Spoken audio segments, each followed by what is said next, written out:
Most people think financial pressure begins with a mistake, a bad choice, a reckless decision.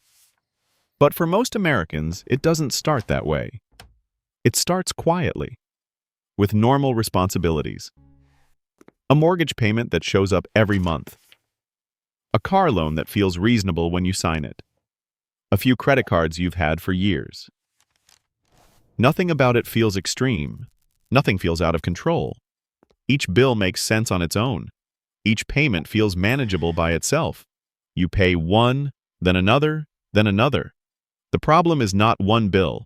The problem is that they arrive together, month after month. The numbers don't look shocking. They just sit there. A balance here, a due date there. A reminder you leave unopened for a day. Then another day. You're not broke. You're still paying everything. But the table never clears. There is always more paper. Another envelope, another statement. You run the numbers again. The total is higher than you expected. Not enough to panic, just enough to feel heavy, and that weight doesn't leave. It stays, quietly. And none of this feels urgent. That's what makes it so easy to ignore. There is no alarm going off. No single moment where everything breaks. The papers just stay there. The numbers don't change much. The dates quietly repeat. You tell yourself this is normal, because it looks like everyone else's life. A mortgage payment that clears, a car payment that goes through, credit card balances that never quite disappear. You manage it. You always have. But the pressure doesn't fade. It spreads slowly into how you look at the calendar, into how you think about the next month. You already know what's coming, not because you planned it, because you've lived it enough times. Another envelope will arrive. It always does. You don't rush to open it. There's no surprise inside. The numbers are familiar now, almost predictable. And that's the part most people don't talk about. Pressure doesn't need chaos. It doesn't need panic. It just needs repetition. The same responsibilities, the same payments, over and over again, until carrying them stops feeling temporary. Not overwhelming, just constant, always there. By the time you start paying closer attention, nothing is technically wrong. The payments are still going through. The account still works. The bills are organized. That's what makes this stage confusing. You didn't miss anything. You didn't make a reckless move. You followed the plan exactly as it was laid out. You stayed consistent. You showed up every month. You handled what needed to be handled. So when you sit down with the numbers again, you're not searching for a mistake. You're searching for breathing room. You open the statement slowly, not with fear, with familiarity. You already recognize the totals. They're higher than you'd like, but not high enough to force a decision. At the bank, the conversation stays calm, professional, measured. Interest rates, loan terms, payment options. Nothing dramatic, just small adjustments. A little higher here, a little longer there. Everything still works on paper.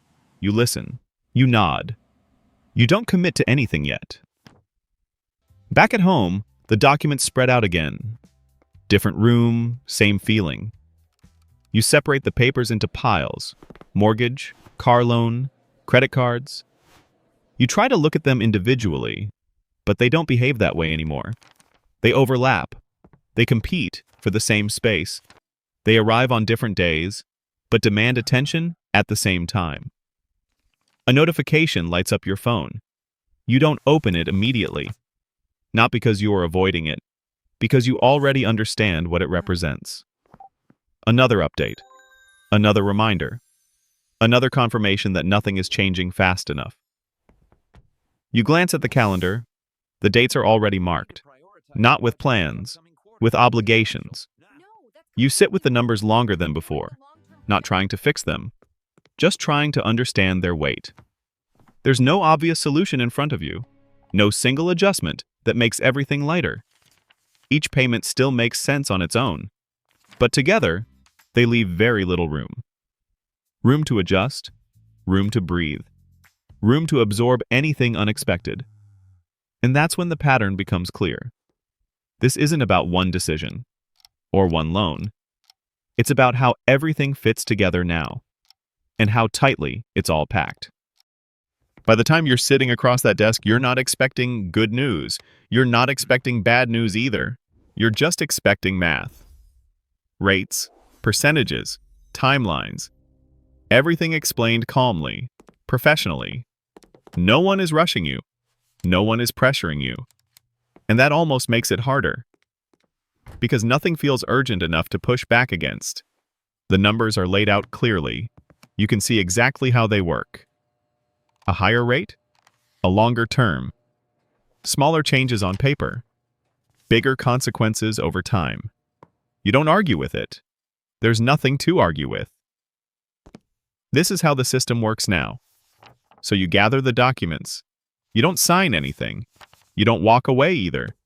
You leave with the same questions you came in with. Back at home, everything looks familiar. Same table, same papers. But the stack is thicker now. Not because anything new happened, because more of the future is sitting in front of you. You line the pages up again. Mortgage, car loan, credit cards. You already know the order. You've memorized it without trying. Each payment still makes sense on its own. That's the part no one warns you about. Nothing here looks irresponsible. Nothing looks extreme. But together, they leave very little flexibility. A phone lights up. Another update. You don't open it right away. Not out of fear, out of recognition. You already know what it represents.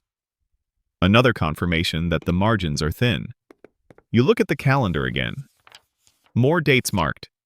More months accounted for. Not with plans, with obligations. And that's when it becomes clear why this feels different. It's not about one bad month. It's not about one unexpected bill. It's about how every decision now has less room to absorb anything else. Less room for mistakes, less room for surprises. Even small changes start to matter more than they used to. You're still functioning, still paying, still showing up. But the space between the numbers keeps shrinking.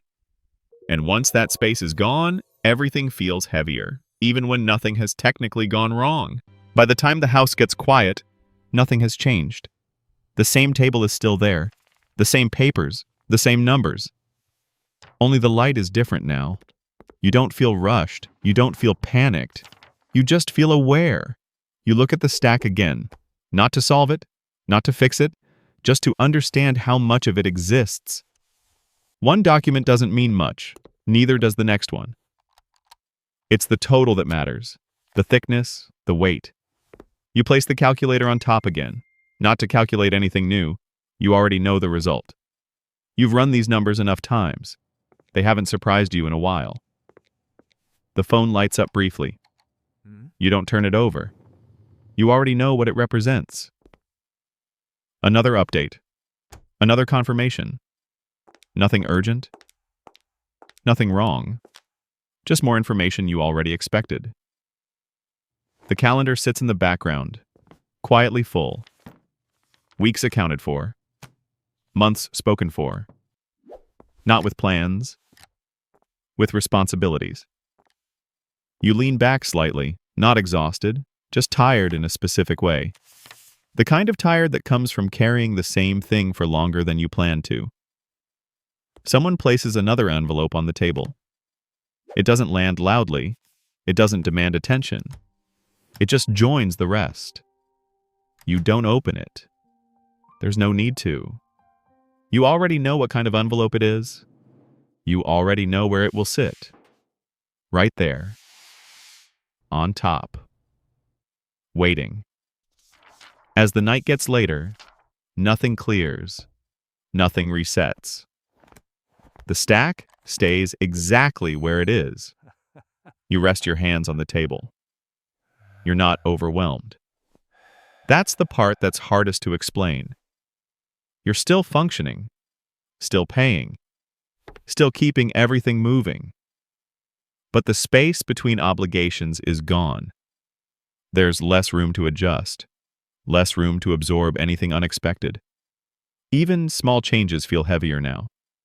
Not because they're bigger, but because there's nowhere for them to go. You don't think about solutions tonight. You're not looking for answers. You're just noticing the shape of things. how everything fits together, how tightly it's packed, and how long it's been this way. The table doesn't clear itself. The papers don't disappear.